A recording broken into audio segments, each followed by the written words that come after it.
Welcome back to Momentous Struggle, a Star Wars Shatterpoint podcast. On this week's episode, I have a very special guest, Michael Plummer from Atomic Mass Games. So I'm going to go ahead and introduce him, and we're going to just have some questions and talk to a little bit. So before I even jump into it, Michael, how you doing today? I'm good, man. It's been a really solid day, and I just came home, had some dinner with my partner, and now I'm gonna sit down and talk with you about Shatterpoint. So it should be a great night. It should be fun. I always enjoy talking to you and getting to know you a little bit more. So to go on that note, though, let's for the people who don't know who you are, can you give us a little introduction about who you are, what you do, why I'm excited to talk to you, and why people should be excited to hear from you? Yeah, my name is Michael Plummer. I am the game development manager at Atomic Mass Games, and I'm also the lead developer on Star Wars Shatterpoint, which is probably why you're excited to talk to me on your Star Wars Shatterpoint podcast. That's one of the reasons, but I'm excited to talk to you about all sorts of different reasons. It's not just that one, but That's there. delightful. I'm excited to talk to you too. It's gonna be good. It's gonna be good. It's gonna be good. So yeah, I guess I'll just kind of jump into the questions Yeah. that I had because like being the lead developer, I kind of wanted to talk to you about like some of your developmental designs and things along those lines. And the first one was kind of like I was listening to another interview that you had done, and you were talking about like now that you've had the game out for over a year and a half, it's like you're kind of pushing your design space and wondering how crazy you can get with all of your different types of designs and stuff. And like looking at the new mission pack, you have like 13 objectives, and it's like, wow, that's just wild. So like when it comes to like pushing that, how crazy can we get, like fundamental thought process, how does that like impact like mission pack design and maybe even like the designs of the different character boxes that we're going to start seeing in the future? Yeah, so like the how crazy can we get is definitely like, it's a tough question to ask because you don't want to go too far, right? Because stuff can get out of hand. Obviously, that's the point. But I think that you always kind of want to be pushing the limit on what you can do and pushing to the edge of what is reasonable in the game, right? Like what is going to be fun, what is going to be exciting, because at the heart of it all, when we sit down to play a game, we want our miniatures to do cool things. Like we're excited about Luke Skywalker and Darth Vader having an epic clash, an epic battle. And it's more exciting for us to live that on the table when they're doing very cool, very dynamic, exciting things. So pushing new ideas and pushing things like as far as they can go so you can do the really cool stuff is I think what makes games exciting. Like I love talking about a big play. I can't remember who won a game 6 months ago, but I can tell you about the cool stuff that happened in that game. So making more of that cool stuff happen more consistently and in ways that are exciting for players is just something that I think is very important to making your game continue to shine. And something that we really focus on as a group at Atomic Mass is to say like, what does this do that something else doesn't do? So like the mission pack, right? Because you brought it up with the 13 objectives. So, there are some hard and fast rules when you're making anything. Like if you're building a car, it has to have wheels and it has to have doors and blah blah blah. And the same thing is true if you're making a mission. We have rules about like where objectives can be and how many there can be and blah blah blah, like to make them work, right? Because if the objectives are too close together and you can hold too many of them, then that's a problem. So we have these ideas of like these are the quote rules, these are the golden rules when we build a mission. So on that one, like 13 objectives, the idea was just like, what if there were more than nine? What if there were objectives close to each other, but they weren't all on all the time, right? Like, does that work? Can we do something with that? What if you can change the map in the middle of the mission, right? Like you, we come at these things and like someone has a crazy idea and everyone kind of goes, what if? And you just kind of have to try it because at the end of the day, you don't know until you play it. You don't know until you test it. And sometimes you try something that just flops. Like we have so many flops. There's so many things that we go into play test and we're so excited to do it. And then we do it and we're like, oh, that didn't do what I wanted to do it at all. But then there are other times when you go in and you're like, oh, this is going to do something cool. This is going to do something crazy. And it does. And then there's other times when you go in and it's an absolute train wreck. But from that train wreck, you learn. Like it's crazy. You can learn from a mistake or from a train wreck. Like you can learn so much about what you wish had happened there and like what would be good just from something going horribly awful. So pushing new ideas and trying them out and like seeing how far you can push characters without breaking that wall of balance is fun for us and also for players and helps to keep the game growing and dynamic. Okay, well, very cool. I mean, then I think that's kind of the important piece of like the dynamic piece of the game, and I guess that kind of leads into another question where it's like how looking at like the new dual pack that's coming out, Mhm. that's going to be our third Vader, that's going to be our third Ahsoka, and how do you work on keeping those characters new, fresh, dynamic, like you were saying, without dulling down? Is like, oh, it's the same character but just in a different way. How do you keep that freshness going? Yeah, so I think Schick has talked about this in interviews before, but one of the really interesting things about Star Wars and one of the cool things about working on a Star Wars game is that the personalities of the characters are not only present like in what they say and in what they do, but also in the way that they fight on the battlefield, which is very important in a tabletop miniatures board game. Like all that you're really going to get to see is how they fight. And so characters that get a second and a third iteration in a game are generally characters that have character growth, or they have different arcs in their story. You don't very often get, you know, Obi-Wan Kenobi on Tuesday and then you get Obi-Wan Kenobi on Wednesday. No, it's like Obi-Wan Kenobi on the best day of his life, on the worst day of his life, during this battle, during that battle, right? And so the what the characters do and how they act and what we do for those designs, like I can't speak for Schick, who hands us most of the designs, but in the opportunities where I get the chance to do that kind of work and to like develop these things out, and while we're working on them like more thoroughly, you what we do is we kind of focus on like what is happening to the character in that moment, what are their motivations, like what are their tactics in that moment in the films. We'll go back, we'll watch the scenes, we'll watch the supercut, we'll watch whatever, like the opportunity to sit and watch a movie, number one, is great, and number two, it's like so informative to sit there and watch like how are they acting, and think about like what are the stressors on them, what are they actually thinking about in this moment, like how does Han Solo fight differently in that first Death Star escape versus how he fights on Endor? And how is that affected by the relationships he has with the other characters? How is that affected by just what is going on with him? Like all of that has to kind of come into the frame, and you look at it and you say like, how do we make this a full character or a full experience based on that moment?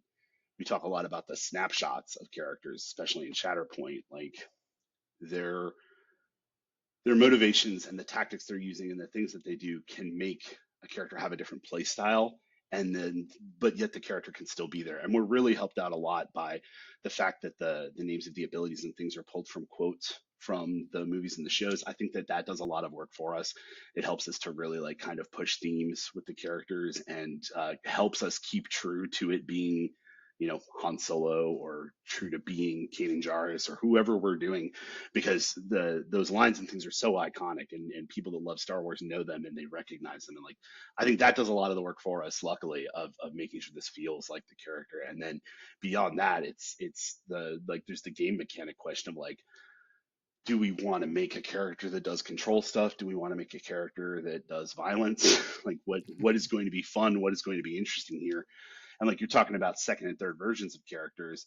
So like if you make, Lando Calrissian, and Lando does what Lando does, and we're going to go make another Lando, like this Lando can't do that.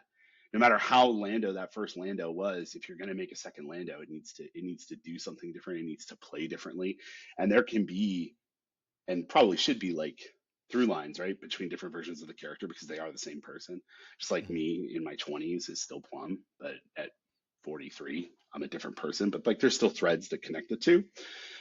So yeah, I don't know. It's tough to explain, but like it's really just a question of trying to make sure that you're doing something innovative, that you're doing something fun, and that it still feels like the character or the situation. Like, and those are kind of the tenets that we stick with. And like I said, like the great words from Star Wars really help us out, and like just that vibe is there.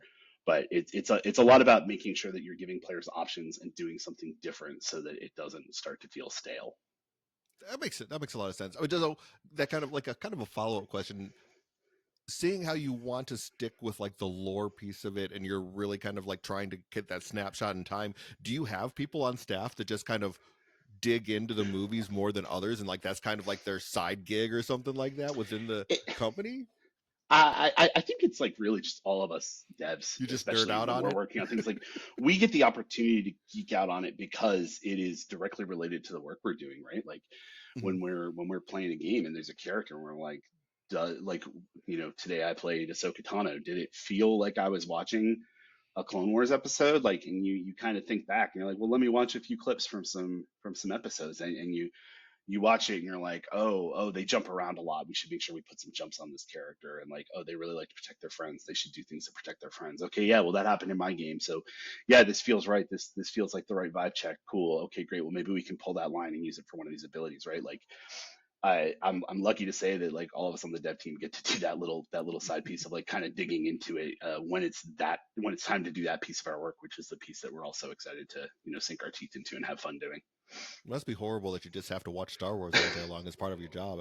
Uh, I really feel for you sometimes, you know. I wish it was that. There are fleeting moments where my job is to watch Star Wars, and then there are a lot of other moments where my job is to do very boring things.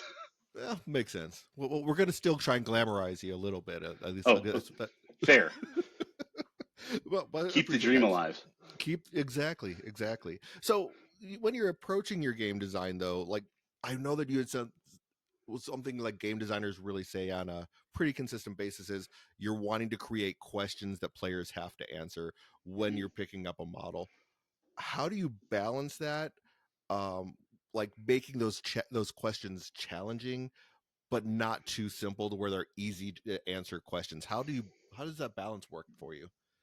It's really hard.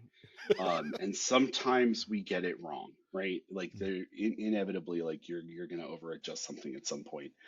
But a lot of the times, the questions that we will ask ourselves in internal development is, what does this character do in this situation? And like, so if you have a character that has two reactive abilities that both trigger in the same timing, like that's a place particularly where you really got to watch what those two abilities do.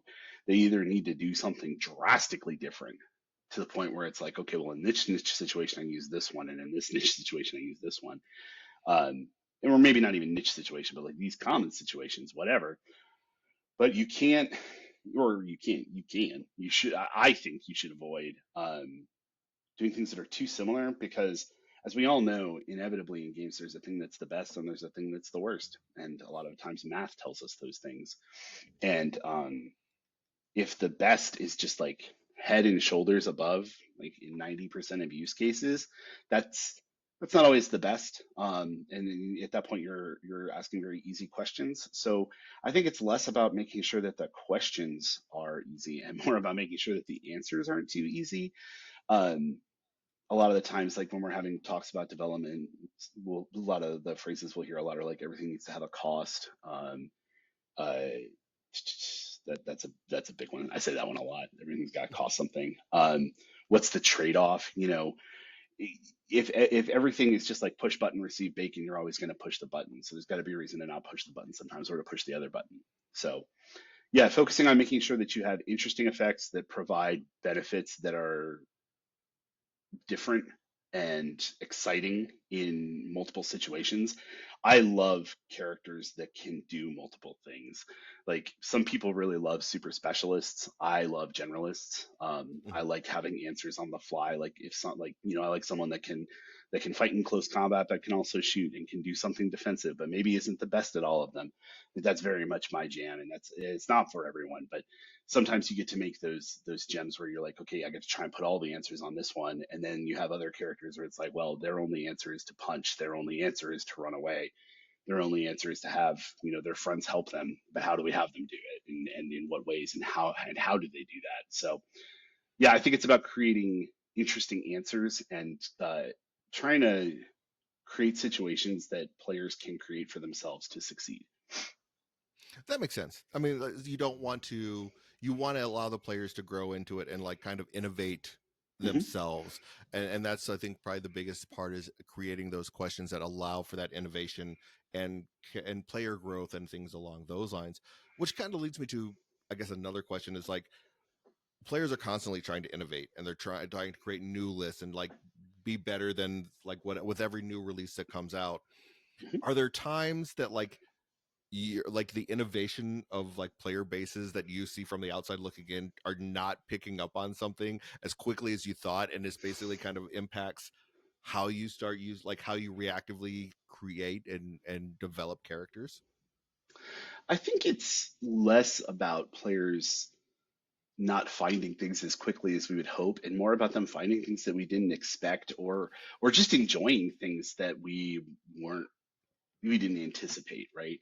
Mhm. It's always so cool to watch what players do with the stuff that comes out. Like the most exciting time for us is when something that we have made is being put out into the world, and people finally get to see it. Like when the previews go up on the website and everyone in the discords is very, very excited. Like we're also very excited to read all the hot takes and see what everybody's saying and like what people are gonna put with who and this and that. Like I remember when we showed the Kiati Mundi box, everyone got real excited about Shock T with bounty hunters. And I was like, oh, that's cool. Yeah, I'm glad that people are excited about that because like we knew that Shock T works well with that stuff, but you don't know if that's going to be like a quote selling point. Like people are going to be really Yeah. excited about that. So it's cool when they are. It's cool. It's cool when there's some small piece that people get like really tuned into and are excited to try out.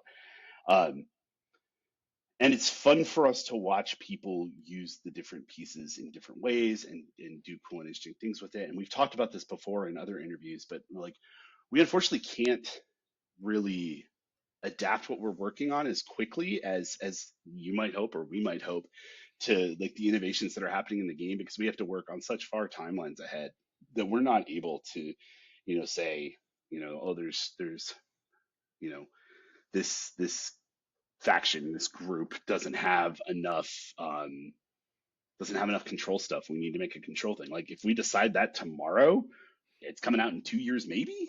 So Yeah. we can't adjust in that way on the fly. So it's it's kind of a blessing and a curse. Like sometimes something comes out and people start doing something. We're like, oh, we didn't anticipate that one, and then we end up having to do an errata or something like that. And that does happen. Like we are human, we make mistakes. And the hope is just that the next time we do better and we don't make that mistake and that we fix it quickly and effectively, but without knee jerking. Like there's such like this fine path you have to walk with taking care of the game. Shit calls it tending the garden. Like you can't care for it too much. You can't, be a helicopter parent and try and fix everything every time because, something small goes wrong, right? Like, obviously, hopefully that doesn't happen, but you need to let things like take their course and let them skin their knee, let the game skin its knee, and get back up and keep walking. And it's it's very exciting. It's very exciting to watch people doing cool new stuff, and it's great when it happens in playtest too, because then we can adjust. It's like the one case where it does happen. Like sometimes we'll put something into external playtest, and someone will come back and they're like, "Oh yeah, I'm playing so and so with this unit that already exists, and it's crazy." And we're like, "Oh, maybe it shouldn't do that then." Or like, "Hey, let's that's really cool. It's awesome that it does that. We didn't see that. What else can we put in there that's going to synergize well with that, and maybe make that a new playstyle, right?" So it's there's these value assessments all along the way as people innovate and as people do cool new things to say like, hey, that's definitely cool. Is it okay? And most of the time it's fine. It's just exciting to watch people, you know, putting it all together and making their cool little machine and making it happen. No, that makes total sense. I mean, as far as like the that innovation and everything like that, does it help or does it in the design space? I know you can't like knee jerk fix something, but Hmm. does that when you get those things that maybe you weren't expecting, like that interaction, does that help for like maybe, oh, I didn't know this interaction, I didn't look for that, but it helps you maybe for those designs that we're going to see 2 years down the road or a year and a half down the road? How does that help you adjust to those types of things? Yeah, well, I mean, part of riding a bike is falling off the Mhm. bike and getting back on the bike and keeping going.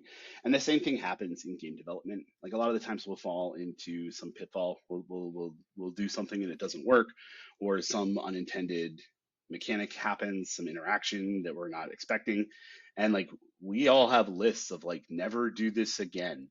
Or you can only do this one once and you've already done it, so you can't do it again because if you do, it's a problem. Like every developer has that list Mhm. for the games that they work on of like what are we allowed to do, what do we need to do sparingly, And part of learning to do anything is to fall down and to get back up and to make mistakes and to grow. And we at Atomic Mass are very lucky. Like Schick and Pagani are really open about like letting us try things and continue learning and growing all the time. Schick talks all the time about how it should be uh, every day you just are trying to do better than yesterday. And so we Mhm. are on this constant journey of growth as developers, making these games and trying to make sure that as they continue on and as we steward them forward, that they continue to grow in ways that help people to enjoy them in different ways and continue to have fun with the miniatures that they pour so much love into. And when we make mistakes in the rules, we want to fix them, and we want to Mhm. not make that mistake again. And so, we look at what we've made in the past, and while we're working on what we're working on, we're always like, oh, that thing that this guy does is really cool. How can we do that? And how can we twist it? How can we make it do something different? Because again, just like when you're making the same version of different characters, like you don't want to have two characters that do the same thing either, because what's the fun in that, right? And like everybody is different, so every character is different, but you can take themes and you can twist them and you can have someone do something differently. Like people fight in different ways, so like Yeah. this guy swings fast many times, but this guy only swings once, but very hard. Like those are very different things, but they still come out to be a very fighty character, right? Oh, makes sense. Makes sense. And I kind of want to circle back because you did talk about like not making knee jerk reactions, and Hmm. within, like, especially within what I do, like talking about Yeah. games. I mean, that's part of what I think a lot of content creators do is just knee jerk type of things. Like, oh my gosh, this is horrible. Now let's all complain about it and see who clicks on this and talks about it and listens to what I'm saying. And I know as like developers, you can't make that knee jerk reaction. You can't sit there and go, "Oh my gosh, this is wrong." Everyone's all sorts of upset about it. But how do you retroactively, like, if you see something where it's like, okay, the community's been complaining about this for X amount of days, X amount of Hmm. months. What is the philosophy? Not to deep dive on it because I know you probably can't go too Yeah, deep on it. yeah. No, I But mean we can talk about it a but little bit though. but yeah, what's like the kind of like the philosophy of like, okay, this is starting to echo the sound boxes are saying this is a problem. When do you start like looking at issues and like how do Hmm. you address, like, as a group, as developers, like, Yeah. analyze the problem? So right away, but very slowly. So the minute that people start talking about something like on the Discords, we start seeing it on the Facebooks, and people are like talking about this issue in the game, we're going to immediately take a look at it, right? And you kind of in the beginning need to make this assessment of, is this on fire, an emergency? We need to fix this right now, or is this something that we can kind of let sit and see what happens, right? And usually, if it's on fire, immediately, like, oh no, this needs to be fixed now. And those are times when we can, necessity is the mother of invention, and we will find a way to fix that as quickly as possible. We will get that errata out, and we'll make sure that that happens. But when it's something else, when it's something that you can kind of like let ride and see what happens and make sure that we have releases coming out next month that might help make this better for people, and we have other stuff that's coming down the pipe, and this mission's coming out where it's going to be less of an issue, et cetera, et cetera. And you kind of you write it down, and you keep your list of like, okay, these are the things that we need to be looking at. This is the stuff that people are talking about. These are the issues that might exist in the game. And we have a cadence where we need to be working on the stuff that's coming out, obviously, but we also always take time to look back and say like, okay, what needs fixing right now? Let's go back and like I said, and I will echo Schick again, like, how do we need to tend the garden? What needs weeding? What needs to be, what needs new fertilizer? All that good stuff. So we'll go back and we'll say like, okay, well, we need to do an update coming up. We need to make sure that we look at these rules issues, and we need to fix these things in the rule book, and we need to make sure that we get these errata put into the documents, and that, this, and that, and the other. And so we have a cadence that we do that on, where we take the time to like look back, and we'll look at, the issues that exist in the game. And we'll say, okay, like, what needs to be fixed?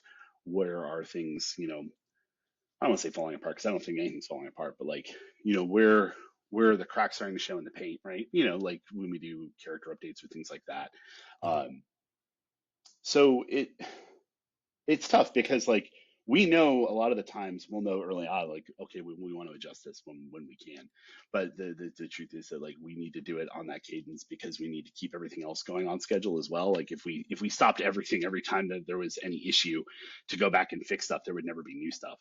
And so it's a balancing act of finding a proper cadence on which to make changes and to make adjustments and to fix things that are problems that have been able to sit, and also making sure that you're agile enough to fix things when they are immediately a problem or when something is really going on. And I think that we're pretty good, especially with like Carterata, when there are questions on the forums about like, hey, how does this work, or this wording is different, like things that are quick and easy to adjust, we try and make those changes as fast as we can. But when it's a more overarching problem, like there's this whole issue of, we can't even just like issue a fix. It's not that easy. Like you have to see the problem. You have to acknowledge that it's a problem. You need to wait a little bit and get a little more information about why it's a problem. Then you need to come up with a solution to the problem. Then you have to play test that solution to the problem, make sure it fits with everything. And it almost never does, because there's something sitting around the corner that's waiting to be a problem with it too. And that's fine. It just takes time. So, but like that whole time, it's still a problem out in the live community. So Mm-hmm. sometimes it may feel like we're not able to, like we're not making changes or we're not paying attention. But the truth is that it takes time to see the problem, find a solution to the problem, play test the problem, and then properly implement the change, get it through all of the various steps that it needs to. Because it's not even just like we can go change the rule book, right? Like the developers don't just go in and change it. There's a whole team of, there's licensing approvals and there's graphic designers that need to get in there, and there's this whole other group of people that are on the other side of the picture with us working on all this stuff that maybe people don't think about, that need to do all this work as well. So it's not even just something that we can turn around and be like, we want to do this really quickly. It has to fit into the work schedule of everybody else as well. And so, well, again, we have a cadence where we're say like, this is when we're going to do this stuff because this is when we have it scheduled for. And it's almost never going to be as fast as people want it to be. But the reality of working with all the amazing and talented people that I get to work with is that we need to make sure that everything fits into their schedule because they have so much to work on as well. That makes sense. Makes sense. And I know that this is probably like kind of might catch you off guard, but you did talk about like character updates and things along those lines. Like briefly touched on it.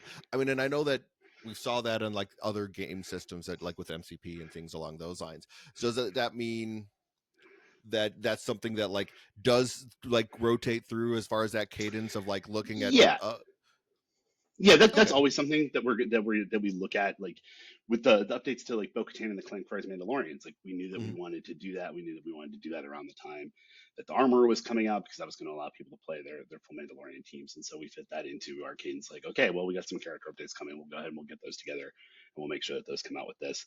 And then, we have in cadence, we have like the next set of stuff that we're going to work on for Shatterpoint, and the next set of updates. Like every time a rule book update comes out, like that's on a cadence. We have a plan for when we're going to do those things.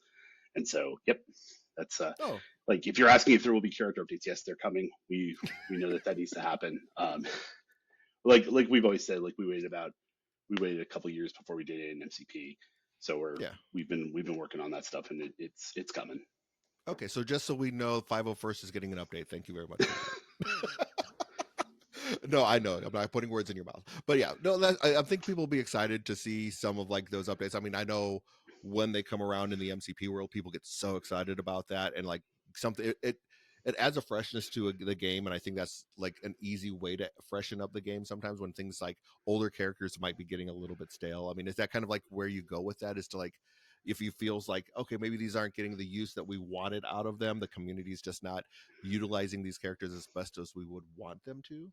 I can't talk about it like too much, like what that Mhm. what that process looks like, but it's I'm just gonna go back to Schick again. It's like it's tending the garden. It's just making sure that Yep. like yeah that people are still able to play the characters that they love and that they still feel like themselves in the game, because like as the games grow and change, things need to change in them as well, and that's just the reality of making games and making them fun to play.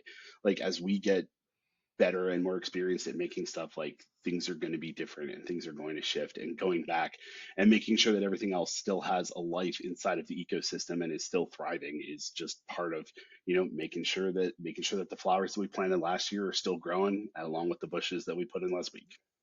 Yeah, makes sense. That makes sense. So yeah, it's nice to see though that like as a company and as developers, you guys are consistently going back and not just and working to make the game continue to grow even as it's like aging and everything like that. And you're not just looking at the future of like, oh, what's the next box that's coming up, but you also are looking back at what is the what are we doing to make sure that the stuff that's already out and the stuff that's getting the customers have already purchased is still being able to be utilized and everything like that. And I like that philosophy that you as developers in your company have. It's kind of amazing. I think that's why I think a lot of people like and love AMG so much. That's very kind. You know, we a lot of the times we'll talk about like, this is someone's favorite character. And if someone's favorite character is like the third character to come out in the game, like by the time the 300th character comes out, that third character is, they show their age. The experience isn't there. So we want to make sure that everybody gets to play their favorite character and they have a good time doing it. So, Makes sense. So again, I kind of want to switch gears a little bit here because I know that right about the time I was talking about potentially like doing an interview with you and with Schick, um, there was the Grand Tournament updates had come out and like there was mhm. locations for that, and for some people there was some griping about like the locations that were chosen and this, that, and the other, and in my opinion, it's like those are looking, especially coming from like the magic world, so to speak. You're not always going to be able to have like these grand tournaments at every location. But is there plans for like organized play to help grow that so those smaller locations that maybe weren't large enough to have it at a grand tournament to help them kind of grow? Yeah, we're coming to the end of our organized play season, and it's always cool to see all the grand tournaments and all the big events, and just see everything that's happening and like follow those along. And the truth is that like there are only so many grand tournament kits, and only so many places can be chosen, and that's it's what makes going to a grand tournament is exciting, is that there's not one everywhere all the time. Um, but we've been working and planning out a plan for our biggest year for organized play is coming. We've got tons of grand tournaments that are going to be happening for all the game lines, and we're going to be updating the kits, and we're really excited to see everybody get all those cool promos and all those fun things. And then beyond the grand tournament kits, we're also going to have more kits coming that stores are going to be able to order for their local tournaments for smaller events and things like that. And these are going to be kits that are kind of similar to like those Crew the Ghost kits with all the order cards and all that. And so they're going to have things in there that stores can use to promote their own events and to bring people in and make sure that people walk away with something cool when they come in to play Shatterpoint on the weekend. Nice. Yeah, I think that was part of like the concern. I think for some people was like, oh well, I only can go to this one event and get things, and it's like, well, like looking at like community development internally, personally, it's like there's a lot of things you can do that you don't like necessarily have to like. I need AMG to sit there and hold my hand with it. Like my words, not yours. but but you don't need that to sit there and help your community grow and get bigger. Yeah, but at the same time, like we definitely hear the call that people want this stuff, and it is Mhm. coming. We're gonna have more stuff that stores can get in to run a tournament on the weekend. It's gonna be very cool. I've seen the stuff. I'm very excited about it, and people should be excited to go out and play in tournaments in their stores and weekly events and weekly play nights and whatever it is, however it is that you enjoy playing Shatterpoint, and that it's enjoyed playing in your store. There's gonna be things available for the stores to help grow your communities and play your games. No, that's fantastic. I mean, I think that is something that I think a lot of people are looking forward to, is like a little bit of assistance maybe to help grow their community and help kind of it flourish. Because I tell you what, those promo cards, like just some of the foil ones, like just having like the nice shiny cards sometimes are really exciting to get. Yeah, And it's cool to get something fun. exactly, and so I think that's especially like I know because I've run a couple of like those tournaments where it's like even like I had one guy kind of going on a tangent here, but there was one person who he came out to play at like the Las Vegas Open GT, ended up having a family emergency, had to leave, and it's like, but at the same time, it's like, okay, well, you paid to come out, you flew all the way Mm, out here, give me your address, and I'll mail you out the cards. And he was just so thankful that I was able to do that for him. And I think that's awesome. we forget about that though. We forget about it's just a piece of cardboard, but to somebody that's a very important piece of cardboard that makes the game more important and more Yeah, special to them.